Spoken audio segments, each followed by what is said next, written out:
What's up, metahumans? I'm lawyer Wynton. That's Peter Speroni. Together, we make up the Web3 attorneys. Today, we're going to talk about Seth Green. Seth Green is ready to fight. He's ready to get in there and duke it out because his Bored Ape Yacht Club NFT got stolen. And he said he's ready to set some precedent. Why would he be so willing to duke it out over a stolen NFT? Well, it's a Bored Ape Yacht Club. And if you know anything about Bored Ape Yacht Club, he got some certain licensing abilities with that. So for the last year or so, he has been creating an entire series called White Horse Tavern. It's animated combined with live action all around this Bored Ape who was going to basically be the star of the series. And now that it is stolen, it puts the whole project in jeopardy, which is kind of a problem. Yeah. And this is a question of basic contract law. So you have to have offer, acceptance, and consideration for a contract to be enforceable. The courts have not weighed in as to whether or not an NFT smart contract is an enforceable contract. So if we can assume the first one was Bored Ape Yacht Club offered this NFT, he bought it, that he accepted that offer, and he was extended IP rights, we have consideration. So we meet all the elements hypothetically. The theft of the smart contract, which contained the IP within it, breaks that down a bit. And I just don't think it survives a contract analysis because he never offered his smart contract to the thief. So the thief could not accept it.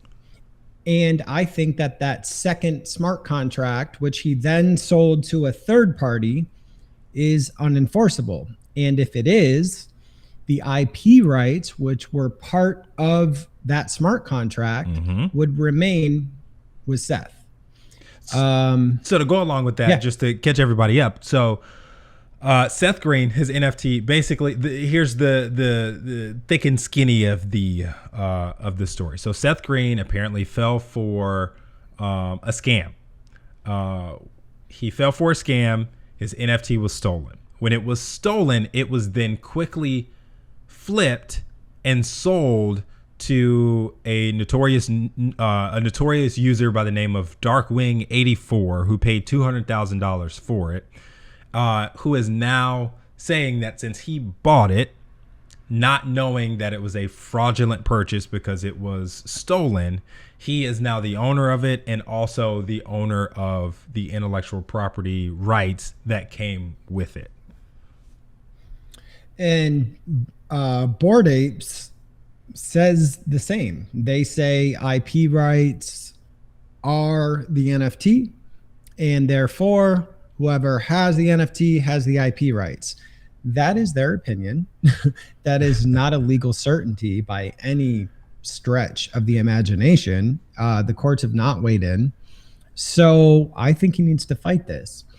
This Wired article, I think, gets a few things wrong in that, they say an inadvertent purchaser who is not aware that something is stolen is protected, but are for property that they purchased, but not necessarily for intellectual property. So in this weird way, Bored Ape's position is that intangible intellectual property is somehow tangible. And it's not. It does not fit squarely in that box. So Wired says his best bet is to stay quiet and to settle behind closed doors. No, the entire industry needs the answer to this right now. So I say fight it. On the 24th, so a couple of days ago, Seth Green tweeted this: looking forward to precedent-setting debates on IP ownership and exploitation. Having spent 18 years studying copyright and the industry laws, I'd rather meet Darkwing84 to make a deal versus in court. We can prove the promise of ape community. I mean, he changed a little bit. At first, he wanted to set a legal precedent. Um, but I mean, that's up to him. I don't know what that looks like. I mean, Right. he or she Right. obtained that through theft, even though he or she did not engage in that theft. But the question becomes, if you're buying a $200,000 Bored Ape, you probably are aware of the Bored Apes. You probably are aware of people who own Bored Apes. You've been, in the industry. So to say you had no idea that Seth Green was creating a show around this seems a bit of a stretch. And That has been kind working of, on it for a while, so it's not and unknown. those kind of facts come out in court in discovery. Intent is one of the hardest things to prove. So, who's to say they didn't know about the project? That's a question of fact. And Wired asserts that he didn't know or she didn't know. There's no evidence of that. And from this tweet, earlier when I first saw this, I was like, come on, there's no way Seth Green is like showing that he has no idea what's going on with like IP and all this stuff. And then now that I think about it, I'm like, you know what? He has to know something about IP and copyright laws because he was working on the show Robot Chicken for so long, which used lots of copyrights and trademarks and stuff that didn't belong to Adult Swim and lots of people's images and likeness. And I'm sure he was studied up enough to know how to get around those laws and use, fair use and all that kind of stuff. So I'm starting to feel more comfortable with the idea that, okay, maybe Seth Green does know a little bit more than I give him credit to when it comes to IP ownership and exploitation. I'm hoping he does, because he is right in the first 4 words of this, looking forward to precedent-setting debates. Yes, this is going to be precedent-setting because, like we've said for so long, this is still the Wild West. This is still unlitigated territory. This is still undebated territory as far as, in a court goes. So you will still get your shit jacked, and like courts right now are going, oh well. Yeah, I mean, it's not even an issue before them. The Right. theft issue. IP being intangible, it's different. It lives outside of the smart contract in ways that tangible property doesn't. So it's going to be interesting.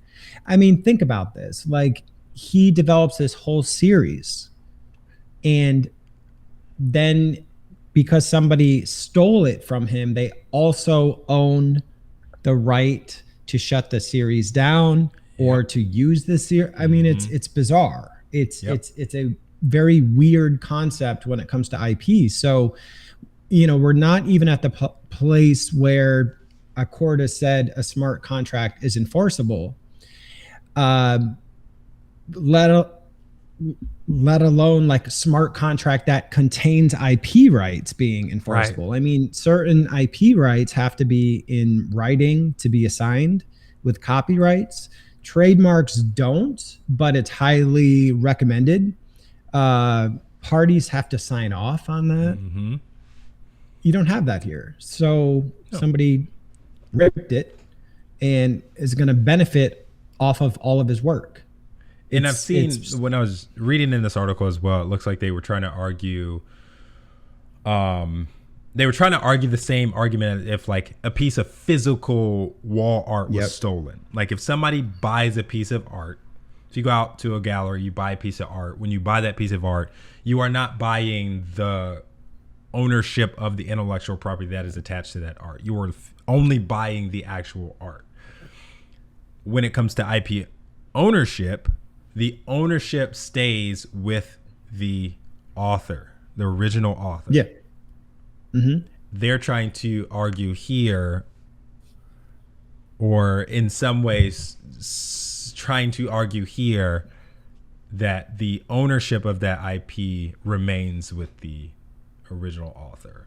Or they're kind of trying to stretch it to it remains with Seth Green because he was the original owner of it, because the IP was with him. But to me, that's them trying to kind of change it up a little bit. Like, does the IP stay with the actual NFT, or are you going with this other way of looking at it with the IP ownership staying with the original author? It can't be both. It doesn't work that way. Which makes it tangible. Right. Because then it's like a physical piece of property that's transferred, and that's not what IP is. Right. So, this is one to follow, and we will. So stay tuned, because this is a juicy one. And just personal note, I want to hear the voices he created for his Bored Ape character. His voices are great on Robot Chicken. It sounds like it's going to be a good show. But before we get too deep in the weeds on the actual show, you guys let us know what you think. Are you on Seth Green's side? Do you feel bad for him? Do you agree with him that, it's time to have this argument in the courts? Leave us a comment. Let us know what you think. While you're leaving a comment, you might as well hit the like and subscribe button while you're down there. So just go ahead and do it. Other than that, I'm Lawyer Wynton. That's Peter Speroni. Together we are the Web3 attorneys, and we'll see you next time.